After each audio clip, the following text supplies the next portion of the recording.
Hello Sisimele makadi zvenyu tiripo yedu.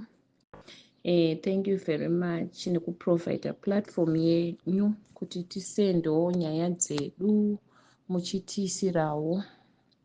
Ndine nyaya yangu yakadai. It was not my intention to post munhu uyu anonzi Faith Ushe, but Sisimele ndazoneta manje nekumirira mari yangu, and it goes way back to 2022, and kunyeperwa manje ndokwazoita kuti ndiuye panapa. And the last blow was for her kupromisa kubhadhara muna August last year, aiti 1st of August tiri kutanga kutoisa mari yako. Then 1st of August yawe akasvika panangonyarara zvangu.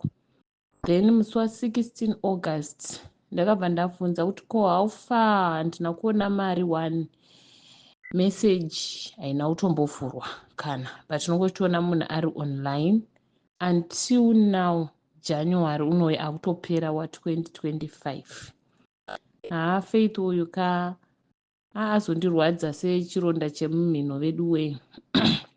Ukaona mumwe munhu anokubatsira achikupawo mari, a stranger waungosanganawo naye okubatsira, zvine chitorewo kuti washaya hama yako yakubatsira, or maybe kuhama kwachona watopedza wodzosere mari dzevanhu, I don't know.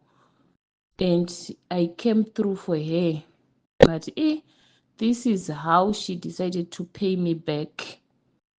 Saka apa haana kupindura message yangu, maybe kuti akabirwa foni, I don't know.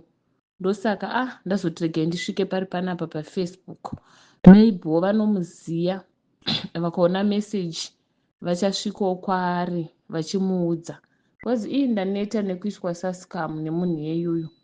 Saka vanozivawo Faith Ushe vozongomuudzawo kuti pane munhu aisa message kwaSisimele Diaries wawakaregera kupindura message yake musi wa16 August. Kana achine foni kana asisina, I don't know, but zita rake nesenemu yake anozviziva. And mamessages andaitaura naye ndamaita attach pasi apo, anonyatsoonawo paainyora, proof yacho iripo, V11 riripo. Faith Ushe, kana zvazosvika kwauri, all I need is my money. Handida hangu zvemuedzo newe, kana handitombodi hangu zvemuedzo newe.